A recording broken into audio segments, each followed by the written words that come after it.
Good evening and welcome to another edition of Money Talk with Melanie. I'm your business diva, Melanie Collette, broadcasting live from beautiful Cape May, New Jersey via SHR Media and streaming live on Facebook.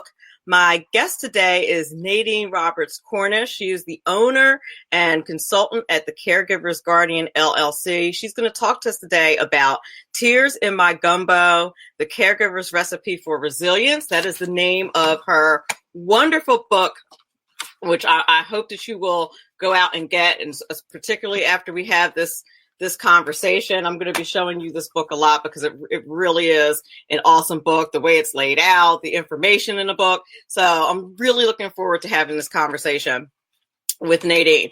I met her in Manhattan at the National Publicity Summit, and I'm hoping it's going to be a great conversation. If it's not, it's going to be my fault, not hers, because she's wonderful. So I'm super excited about having her on the show. But before we do that, let's talk a little bit about what's going on in the news, shall we? Should I mention impeachment? Do I even want to talk about impeachment? Do I want to talk about what is going on there?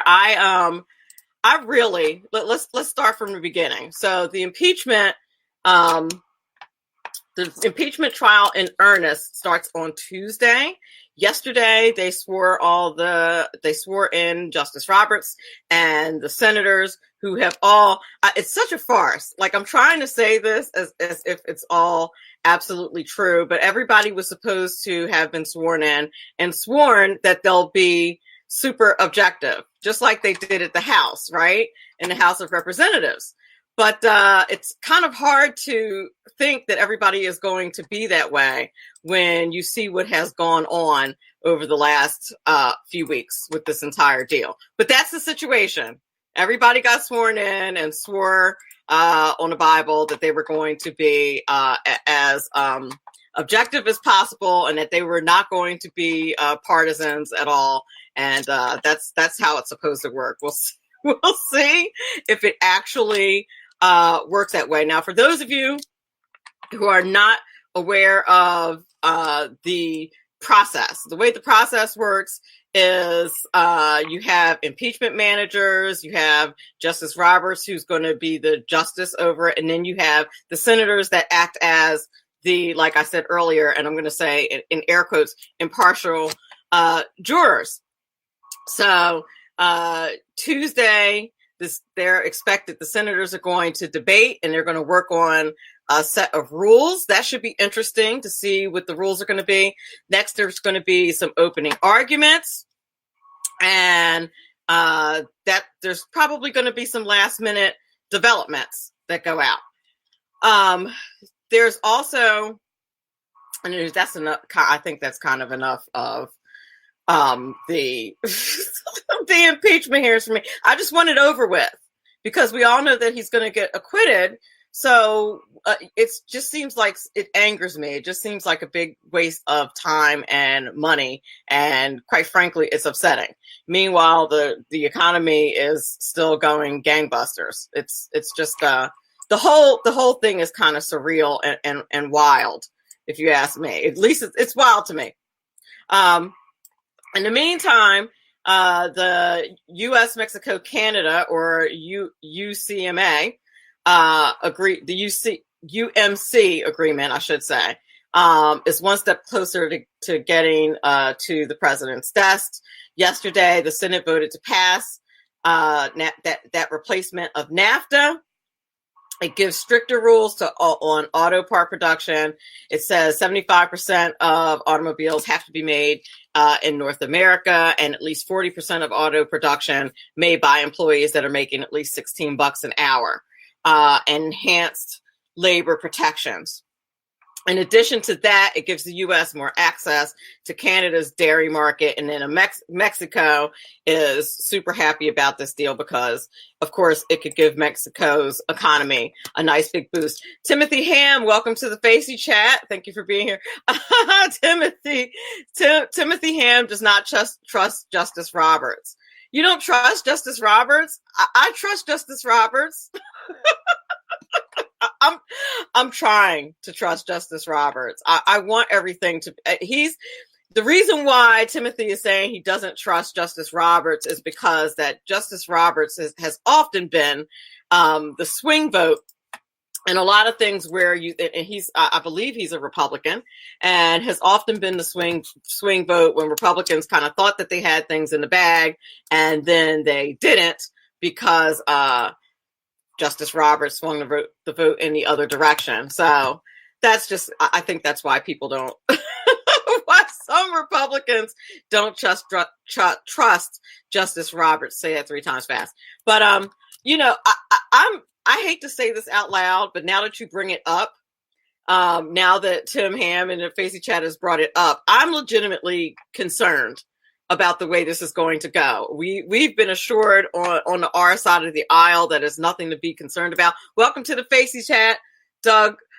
I don't know. I don't know about that. Even though we have the votes in the Senate, we have some pretty, we don't have a vast majority of the votes, and we have a pretty shaky majority in the Senate. And some of those senators, your Senator Collins and Mitt Romney, are shaky. So I'm a tiny bit concerned about that. The only reason why I don't think he's going to be removed, in addition to the fact that we have the votes and those senators would absolutely end up getting killed in 2020, is because they get Mike Pence after that. Well, that is the part of the entire impeachment argument that I don't quite understand. Like, why would you? A Katina person in the Facey Chat says she's been concerned too. And thank you, Che Coulter. Thank you for joining us. I'm concerned because we don't have that big of a majority. And like I said, we have a couple of pretty shaky R's in there that, we're talking about having witnesses. And whenever you bring witnesses in, like Trey Gowdy was talking about this the other day. He was saying, you don't bring witnesses in unless you're absolutely 150% sure what they're going to say, at least if you're a half decent lawyer. So once we start bringing witnesses in, you just open a whole can of worms, and we don't know how that vote is going to go. And that has to do with the establishment of the rules that's going to go down on Tuesday. So I'm glad I'm not the only one that's concerned. Katina person said that they don't care about Pence. They clearly don't. They just want to get rid of President Trump, which is sad. I'm disturbed by it. You're listening to Money Talk with Melanie. I'm your business diva, Melanie Collette. My guest today is the one and only Nadine Roberts Cornish. She's going to talk to us today about Tears in My Gumbo, a caregiver's recipe for resilience. That is the name of her book, and she's going to give us the recipe. You guys are going to really like this, and you're going to love Nadine. Hopefully you can see. Okay, good. If I put it up like that, you can see it. For those of you who are listening on SHR Media or listening to this as a download, you can see the book cover by going to Amazon, or you can go to YouTube and look at this video, or you could go on Facebook and look at this video at Money Talk Mel. Just saying. We're going to take a quick break. We'll be right back. Brand new Ron Edwards notebook coming your way right now.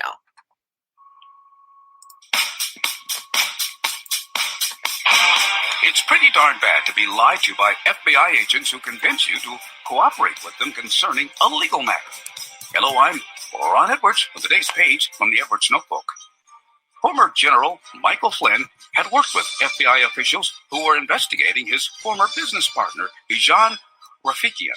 Flynn ended up pleading guilty on December 1st, 2017 to making false statements to the FBI during an interview on January 24th, 2017 regarding his contacts with Russian Ambassador Sergei Kislyak.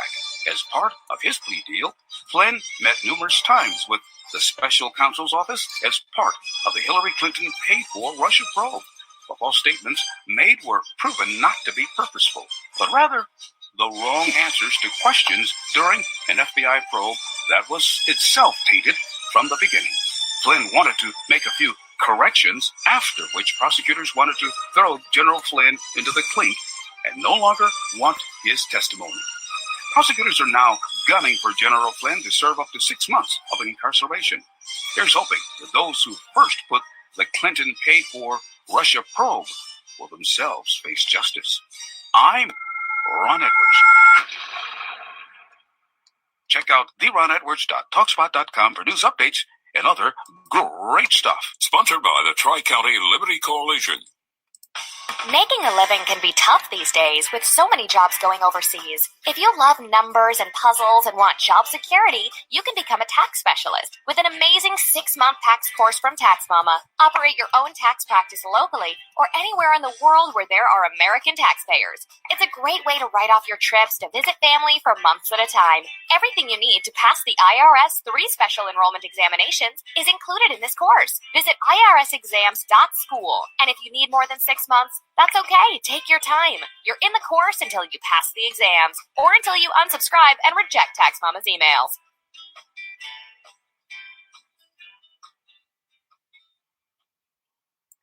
Welcome back. You're listening to Money Talk with Melanie. I'm your business diva, Melanie Collette, and my guest today is Nadine Roberts Cornish. She's the owner and consultant at the Caregivers Guardian, LLC. She's talking to us today about Tears in My Gumbo, the Caregiver's Recipe for Resilience. That's the name of her book. She, like I said, is the founder of Caregivers Guardian and has had an extensive background in public health education.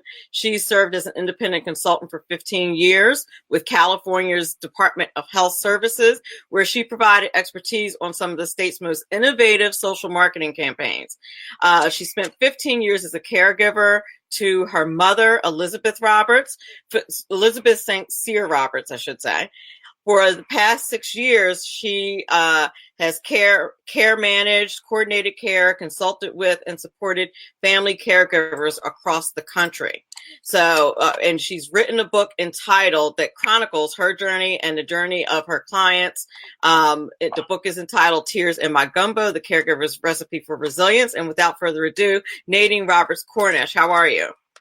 Fantastic. Thanks for having me, Melanie. Thank you for being on the show. And the book is really wonderful. I haven't gotten completely through it, but it really is, what I read of it is really fantastic. So congratulations on the book. Much appreciated. Yeah, that's really fantastic. So what I think I gleaned on it a little bit, but before we even get into that, is there anything about your bio that I left out that you want the audience to know? Just that this has been a 25-year journey. I always say that it chose me. I did not choose it. Minding my own business, caregiving fell into my lap as the primary caregiver to my mother. And when that journey ended after 15 years, I thought I would get my life back. And instead, I realized that caregiving had become the calling of my life. And so literally now for the past decade, I've supported family caregivers across the country, helping them navigate the waters and maintain their sanity and what can easily be a really insane process. It sounds like it. And so you said it fell into your lap. Tell us a little bit about how caregiving fell into your lap.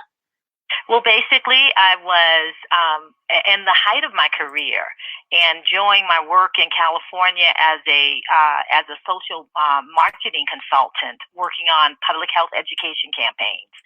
And we got a phone call, and this phone call was from my mother's neurologist saying that they had found a mass. And so just like today was a normal day, everything changed with that phone call. And for my mom, she literally had white coat syndrome, that syndrome that affects people who walk into a doctor's office and everything starts to sound like wonk, wonk, wonk, wonk, wonk, Charlie Brown. Sure. And so she couldn't hear and she couldn't process what was being said. So I needed to become her eyes and ears and to help her process this new experience that was happening. She had been diagnosed with a pituitary brain tumor, and they didn't understand how she was functioning. And they knew that if it was not addressed, it would definitely take her out. Oh, wow. Yeah. So it was heavy, it was deep, and we began the maze of dealing with a multitude of different healthcare professionals, a multidisciplinary team of about a dozen different people in order to ensure her quality of life. And so this process went on for about 2.5 years before she had her first surgery.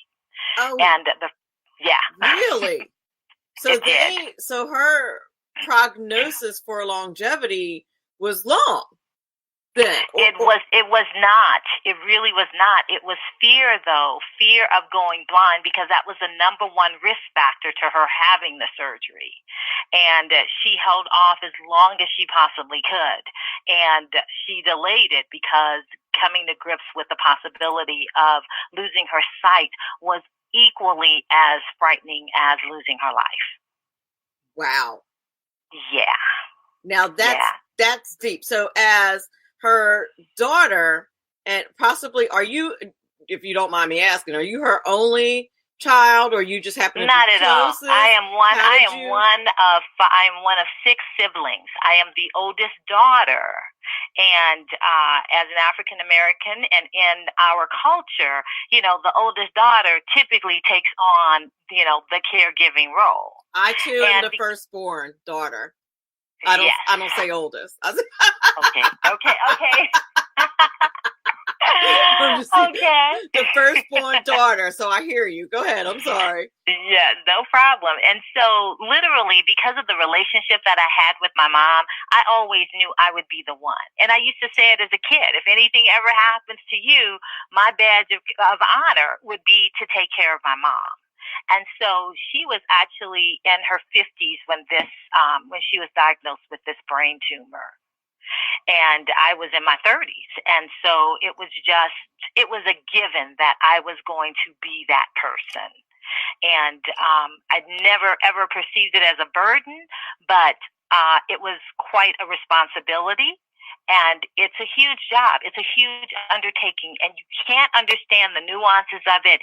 You can't understand the challenges unless you're going through it or you're supporting, and I mean really supporting, someone that you care about who is going through it. And so you go into this just thinking, basically, I just need to take care of my mom. You're not thinking Absolutely. about the nuances of having or all that even entailed, or you couldn't even possibly know what that entailed.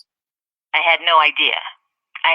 My mother was diagnosed initially with a pituitary brain tumor, but over the 15-year span, she ultimately had diabetes, which put her into a diabetic coma.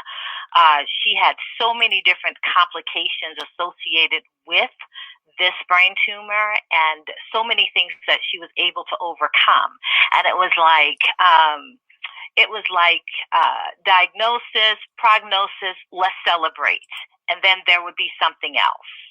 And then something else. It was a never-ending roller coaster of events and scenarios that we could never have foreseen.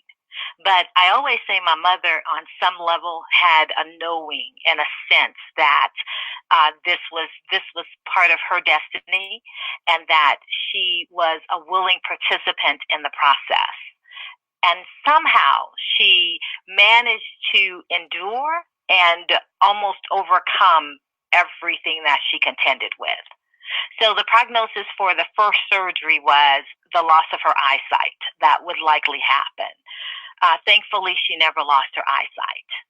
Wonderful. But yeah, so it was like we would get these dire prognoses, and it would be really scary, and we would pray through it, we would work through it, and ultimately she would make the decision, and we would move forward, and she would come out better than anticipated.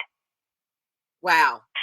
But year after year, one thing after another, ultimately she suffered a massive stroke. That took her voice away for about 9 months. It also took away some of her mobility. They never thought that she would recover from that, and she did. So I was envisioning one illness, and the illness started a perpetual, a continual decline, to eventually, going to be with the Lord. No. But no. that's and this, not how it went down. Not at all. Not at all. It was truly, and I really don't talk about all the details in the book. I just give a overview of the different illnesses that she encountered, the things that she had to contend with. Congestive heart failure was one. She had seizures as a result of the first surgery. First surgery, she had seizures after that, and so there was just always one thing after another, and I have to attribute her resilience to her faith and to her constitution. Right. She definitely believed that God did not give her any more than she could bear, even though I questioned that often. You're a woman of faith, and certainly situations like this will try you, I would imagine. Oh, without a doubt. No question about it. Matter of fact, I contend that if you are not a person of faith, that situations of this nature will take you and introduce you to a faith. Whatever that is, something beyond yourself that will help you get through this journey and experience. So, what was one of the first things that happened, or things that you contended with, that kind of surprised you? What was one of the things that happened early on? And I don't mean with the sickness. I mean within yourself as a caregiver. So I always say that caregiving introduces you to yourself. And so I had never been tested in the way that my caregiving experience tested me. First of all, that I think one of the surprises was that I certainly am stronger than I thought I was. That there are things that I'm capable of doing that I may not be able to articulate, or I may not even envision. But I will definitely meet the experience or the opportunity, and I will. Yeah, I will tackle it. Mm-hmm. I was going to say, do you think that everybody has that ability, or that is something that needs to be cultivated as you are going through this experience? I think it's cultivated, and I think you're capable of doing anything if you have the desire to do it. Now that is very interesting how you put that. Mm-hmm. That you're capable of doing it, because I would imagine, and forgive me for saying this, if I'm totally wrong, feel free to not cuss me out, but you know what I mean. I won't do that. But I would imagine, fuss me out is the phrase I like to use. But okay. I would imagine that at some point your feelings for your mom had to have been tested. Am I wrong about that? Oh, no, you're not wrong at all. It's like, I love you, but, it's like there's got to be limits to the love. But, for me and for my mom, there were no limits to the love. But there were days when I thought that I had come to my limits. Sure. Right? And what I realized, and I, as a coach and a consultant to caregivers now for a decade, what I realized is that the days that I thought that I'd come to my limit was the days that I didn't tap into my higher source. Oh, now. Well. Okay. Yes. Okay. On those days when I thought the human me was capable, competent, and able, I came to my limits very, very quickly.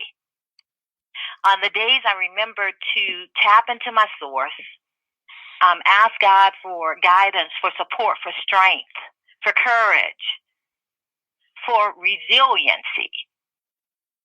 Those days, there were no limits. Excellent. And that makes a whole lot of sense. So why is it that, who did you have as a support system for you? Was it your other brothers and sisters that you had? So I have 5 amazing siblings, but they, they were busy. They were, for a period of time, we were caring for my mom in California, and during that time frame, we had a great network and support system of all of my siblings and their spouses. They supported the effort, particularly right after my mother had her stroke. That support lasted for 90 days. And at that 90-day point, people were really feeling like they couldn't do this for the long haul. They couldn't, continue we were doing 12-hour shifts, and it was enough of us. So we were able to get through a week with everybody taking one 12-hour shift. But as we approached the 3-month mark, the feeling was that we could not sustain that. And the mention was made that we would place my mother in a nursing home. And I always say my mom brainwashed me probably from the age of 7 or 8 years of age, saying, honey, mommy's never going to go to a nursing home. And that's not taking anything away from anybody that has to go that route, because that's a viable option for many people. It was not an option for my mother. And it was not an option for me as her oldest daughter. It just simply wasn't an option. And so I then decided that I would take my mom. I had recently married, and my husband was in Colorado, and I married an amazing man, and he said, you know what, we can take care of your mom here. And so we packed my mom up and we brought her to Colorado, and that's where she spent the rest of her life. When we moved her to Colorado, they said they didn't know if she had 3 weeks or 3 months to live. My mother lived 4 years in Colorado. Wow. That is amazing. I just want to give you some comments that are going on in the Facey chat. Katina Person. Sure. Is a faithful listener, and I appreciate you listening so much, Katina. But she was commenting, she said that she has to say that her faith is what got her through. She went through a similar experience with her mom, who is now in a nursing home, but doing better. But she says without her faith in God guiding her and working miracles, it would have been a lot worse. Oh, without a doubt. And she's also co-signing what you said about siblings, even though she didn't have to. She's an only child. She didn't have to go through it, but she's watched it other places in her family. So I just I wanted to share that with you because I knew you weren't in the Facey chat. So I just wanted to share her comments with you. Oh, well, thank you for that, Katina. And I definitely applaud you for recognizing and realizing that it really is your faith that gets you through this. And, there are all different types of degrees of getting through this. And I ask people all the time, do you want to thrive through this journey, or do you just want to survive it? Because if you want to survive it, you're going to tap into your source. You're going to tap into a spiritual source that's higher than yourself, because it's what's needed. And I really contend that that caregiving in and of itself is actually God work. There it is. And that's always what it is, isn't it? It is indeed. So, So you had some support from your siblings, which is fantastic. But if you're a person like Katina who doesn't have siblings, how do you suggest that someone reaches out to get support? How do you suggest that they get support? Okay, I want everybody to know that even though help, HELP, is a 4-letter word, is not a dirty word. And we have to get really comfortable with asking and accepting help. Right? We have to let people know, because people will recognize, I have people who tell me they have caregiver's radar. They can look at somebody and tell that they're a caregiver because they got that exhausted, weary look, okay? And the thing is that oftentimes, and when, we're so prideful about being able to do it all ourselves. Caregiving is not a job that you do by yourself. It's a job that must be done in community. And so for those of you who are only children and an only child, are those who are isolated and don't have a support system, I invite you to consider creating a support system within your community, within your church, friends, your network, your loved ones' network of support. Don't isolate yourself. Let people know what's going on. Let people know. I tell caregivers all the time, keep a wish list of what you would love to have happen if you had a support system. Create that list so that when somebody asks, oh, is there anything that I can do? You can simply show them the list. You can do anything on this list. You can come and visit. You can take my mom out for a while. You can come and sit with her. You can bring us a meal if you're caring for them at home. You know, you can visit on a weekend that I know I'm not going to be available, and I want to make sure she's got a visitor at the nursing home. Those are all wonderful suggestions. We're going up against the break, so before I go to break, I want to ask you about this book, this wonderful book, Tears in My Gumbo. And we talked about this book when I met you in Manhattan, and about how I think it's going to be a series of books. So I want to talk about that. So how did you get from, but before we go to break, I want to talk about how you got from being a caregiver and taking care of your mom, realizing that this was the area of your life that really was your calling, to, you know what, I'm going to write a book about it. How did you get from there to there?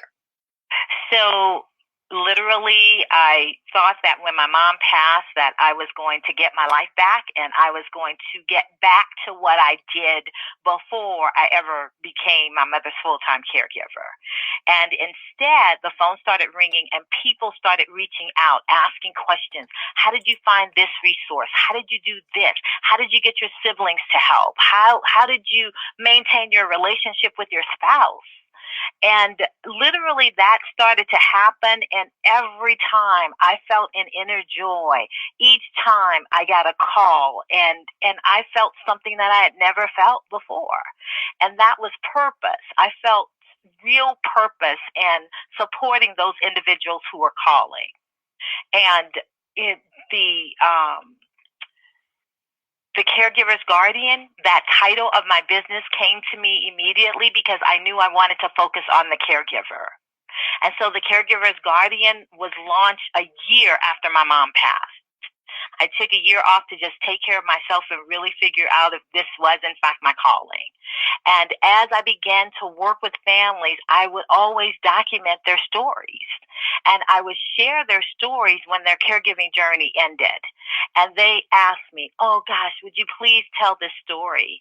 And so literally the first Christmas I had to make gumbo, I'm from New Orleans, gumbo's in my DNA. And the first Christmas that I had to make gumbo without my mom was really, really difficult because I'd never done it without her my entire life. I'd never written down a recipe because I never had to. And so as I was making that big pot of gumbo, stirring that pot, and not sure as to whether or not it would come out correctly because I didn't have the recipe, I was crying. And those were not tears of joy that I was crying. I was really, really grieving for my mother. A couple of hours later, I smelled the gumbo, and it was my mom's gumbo. And when I tasted it, it was my mom's gumbo. And the tears that I shed at that point were tears of joy. And I knew then that my first book would be Tears in My Gumbo. And it would be a part of my story with my journey, of my caregiving journey with my mom. But it would also be the story of the people that I would support on this path. Now that's amazing. That's how that came to you. That's incredible. That's how it came. Okay. Perfect timing. Look at us right at 5:40. You're listening. Okay. You're listening to Money Talk with Melanie. I'm your business diva, Melanie Collette. We're going to take a short break. It's usually a long break, but it's going to be a short break this time. We're talking about the book Tears in My Gumbo. And you will notice if you look at the cover that it says book 1, because this is the first of a series of books. And I can't wait until we come back on the other side of the break so she can talk to you about how the book is set up and all the different ingredients and the recipe. Not to give away the book because you're going to want to buy the book, but it's really, really awesome book. So I will be right back in a couple of minutes. Like I said, my guest is Nadine Roberts Cornish, and we'll be back in a couple of minutes. Making a living can be tough these days with so many jobs going overseas. If you love numbers and puzzles and want job security, you can become a tax specialist with an amazing 6-month tax course from Tax Mama. Operate your own tax practice locally or anywhere in the world where there are American taxpayers. It's a great way to write off your trips to visit family for months at a time. Everything you need to pass the IRS 3 special enrollment examinations is included in this course. Visit irsexams.school. And if you need more than 6 months, that's okay. Take your time. You're in the course until you pass the exams or until you unsubscribe and reject Tax Mama's emails.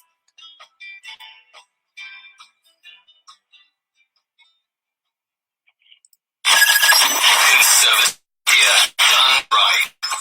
You're listening to the SHR Media Network. And welcome back. You're listening to Money Talk with Melanie. I am back with the one and only Nadine Roberts Cornish. She's talking to us about tears in my gumbo, the caregiver's recipe for resilience. So tell us a bit about the book. You told us about how you came to write the book. Tell us a little bit about what's in it, why we'll want to buy it. Okay, so in the book, I talk about the 5 steps of conscious caregiving. And I developed the 5 steps of conscious caregiving based on my personal experience caring for my mom and then my experience caring for the caregiver. And I found out that there was just this commonality of steps and processes that caregivers were going through. And it just didn't matter who you were caring for. And real quick, I'll just share with you what the 5 steps of caregiving is. So the step 1 is helplessness. First step in the process is helplessness. That's when the phone rings or you get a diagnosis and you just don't know what to do. The next step is recognition. You go from helplessness to recognition, recognizing that you don't know what you don't know, and that you're going to have to go outside of your field of expertise, your area of your comfort zone and your area of knowing to learn a whole different arena around caring for the person that you may or may not care for primarily.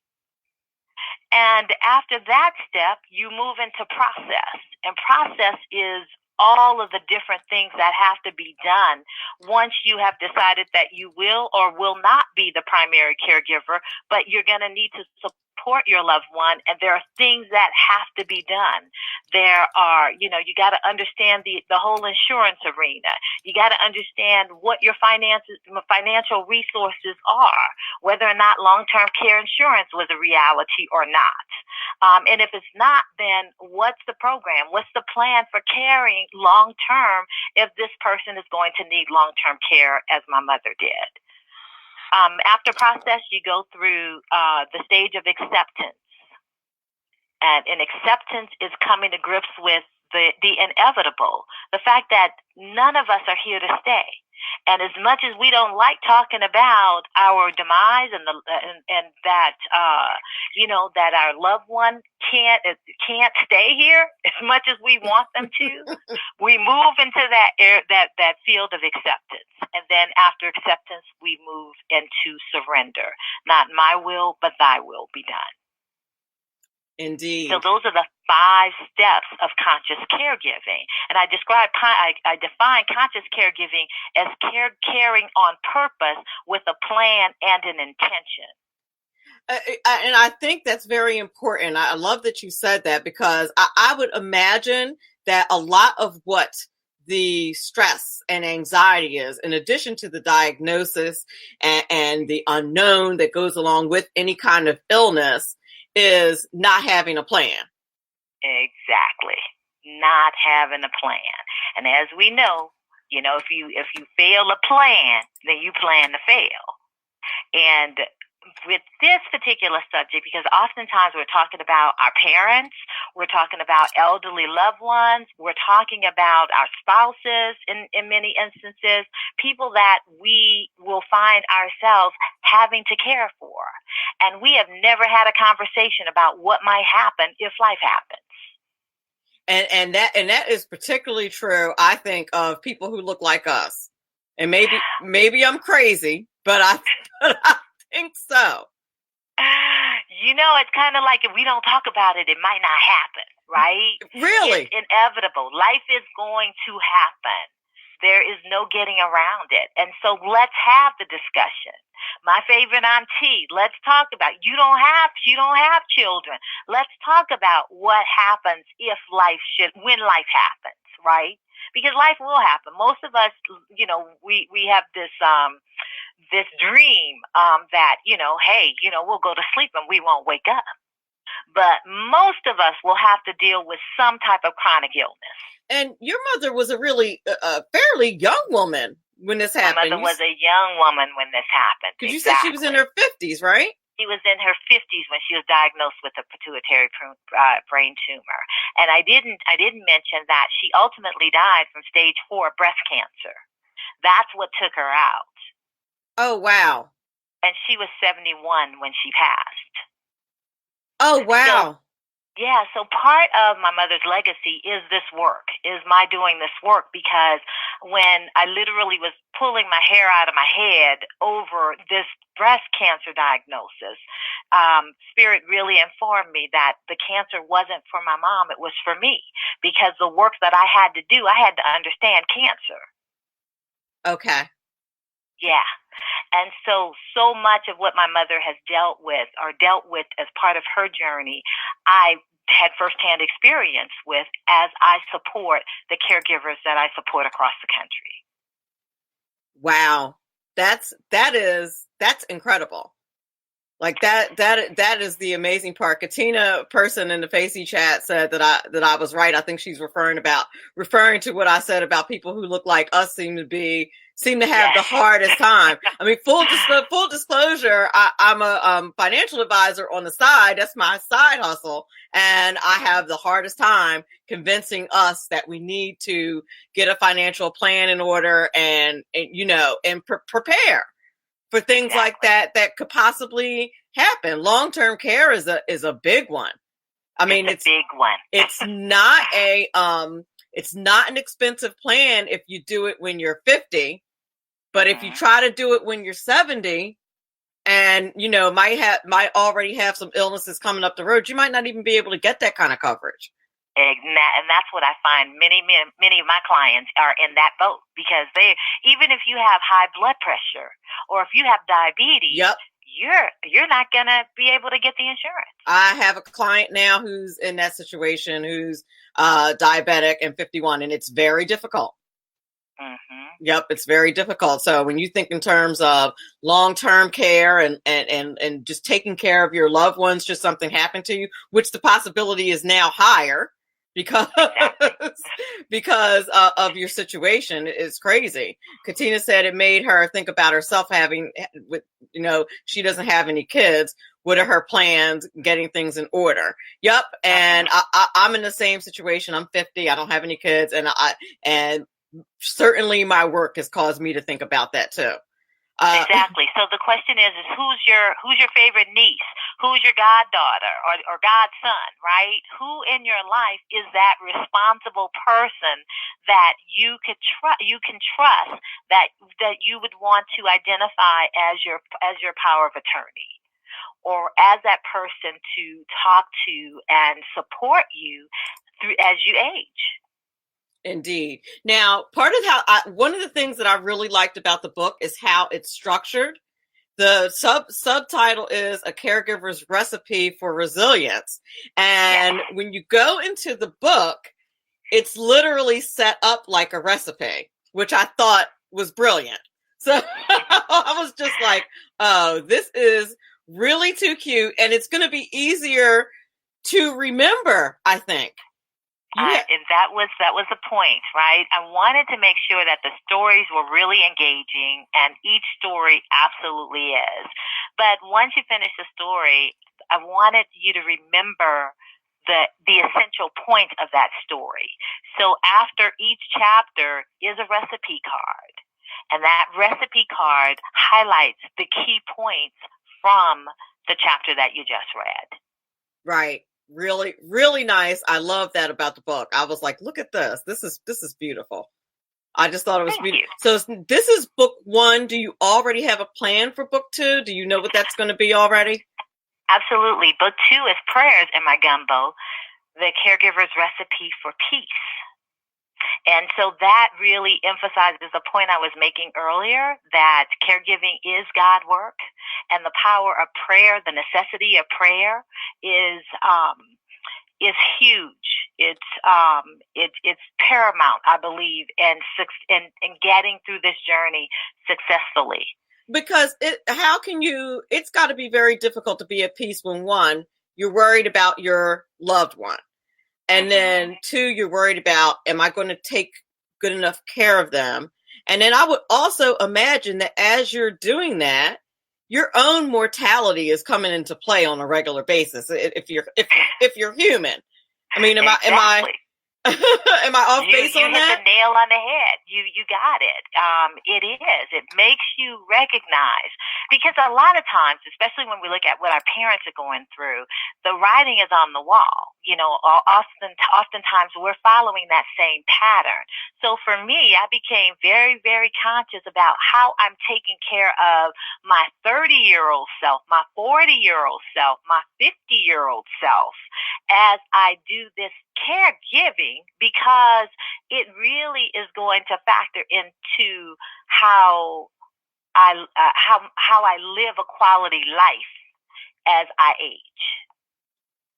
That right? That's absolutely true. That's absolutely. And again, I just think about all the things that we do where we don't take good care of ourselves, and how our health really does contribute to how things are going to end. How you start has a lot to do with how it's going to end. Without a doubt, right? And diet and exercise is a broken record. We hear it over and over and over again, but it is the truth. Katina says that we don't have enough conversations about orphan elders, as they're called. And I'm assuming she's referring to people who don't have anyone to care for them. Exactly. And so that's a choice, right? In terms of how we choose to age. And if we age in isolation, then being in that orphan elder category is where we may end up, right? But I can talk to you about several people that I know who are elders and who live a highly social and engaged life. And they have a number of people. And these are the kinds of discussions that we have. And plans are in place for who will be that person, identifying that person that can be there to support to support them through the aging process, and to be there in times of crisis. Now, did your mom give you? Was she always very easygoing throughout her illness? Did she ever give you a hard time or make things difficult for you periodically? Of course she did. I mean, that's part of the process, right? Right. I would imagine out of her own frustration. It is her own frustration. My mother had vascular dementia. It was basically an early stage of vascular dementia, and there were days when I couldn't do anything right, and my husband would show up, and he was, oh my God, he was a God to her. He could do nothing wrong. And so those were difficult days, especially when it seemed like, my mama's making a lie out of me. Okay. I said all day long she wouldn't do, just as a toddler might do, right? You can't get them to cooperate. You can't get them to do anything. And you warn someone who may be watching them. Look, they're going to try this and they're going to do that. They're going to do the other. And they do no such thing. Okay. Just like a toddler, you're so right. Exactly, right? And so my mother would have those days, and those days were highly frustrating for me, because I would spend the entire day attempting to get her to do a particular thing, whether it was take her medicine, or whether it was, getting her to do her physical therapy, which were always challenges. It's like, you want to get out of this wheelchair. We've got to do this. And it would be absolutely not. I'm not doing anything. And my husband would walk through the door and smile at her, and all of a sudden, she was completely cooperative. And after you've been there all day, like trying to. I've been all day. Okay. My goodness. There were many frustrating days. No question about it. I'm sure. So tell us where we can get the book, where we can follow you. Tell us a bit about your business and how you help people besides writing your book. Absolutely. So the Caregiver's Guardian was really founded to support family caregivers. So for the past decade, I've been supporting family caregivers and the supporters of those caregivers through consultations. I do Zoom calls, Skype calls with families across the country to help them create a plan of care, to help them. In many instances, I mediate discussions and help them come to a meeting of the minds. Because, family dynamics are such that we can't hear each other, but we're willing to listen to someone that's respected as a professional and someone that really knows and understands what we're going through. And so you're able to kind of see I would think from a 360 perspective, all that needs to be done because you've been through it and kind of help the family navigate through that. Absolutely. And not only my own personal experience, but now I have a decade of helping families navigate the waters, with all different types of scenarios. So I can't say I've heard it all, but I've heard most of it, right? I've experienced most of it. And so I'm able to, because, when you've never been through something, it is absolutely overwhelming. And there really is merit in having someone who isn't overwhelmed by it, who absolutely understands and can help you break down the steps. This is how you accomplish this. This is how when you hear no, no, no, I really teach families that no is the default. And so expect the no and be ready for the appeal process. And so I walk families through that process, whether it's the hospital, whether it's the insurance company that you're dealing with, whether it's hospice that you're dealing with. It's really understanding that, this is a different world. It's a world you're not familiar with, but I can help you navigate those waters. That's fantastic. And that is, your website is tcgcares.com. Exactly. And you can order the book at tcgcares.com. It is available on Amazon. But if you'd like an autographed copy, you can order through tcgcares.com and we'll get that out to you in a matter of a couple of days. Nice. And can we follow you on social media anywhere? Please follow me on social media, on Facebook. I am also on LinkedIn. I'm also available as a speaker. I speak around the country, educating and raising awareness and really sounding the alarm about this being the quintessential issue of this decade, that caregiving is impacting all of us sooner or later, and we all need to be ready. We need to be prepared for how this will impact us personally and how it's impacting us as a society. Indeed. Well, listen, I want to thank you so much for being on the show today. You did a fantastic job, as I anticipated that you would. Thank you, Melanie. Yeah, I enjoyed you so very much. It's a very important topic, and we appreciate your work so much. Go out and get the book, Tears in My Gumbo. This is the first of a series of books. Prayers. Did you say Prayers in My Gumbo is going to be Prayers in My Gumbo? That's going to be ready, and that's going to be available in the spring. Yes. Absolutely. So pick up that book. I want to thank everybody in the Facey chat for being there as well. Katina, Doug, Tim, who had to go because he's sick. He was not feeling well. Please feel better. John Campbell, my sponsors, the Tax Mama and John Campbell at Biz Social Personal Touch. Thank you so much. If you're listening to this via a download of any kind, I thank you so much for downloading the show and supporting the show. I want you all to remember that this is very important because after all, it's your money. Have a great weekend.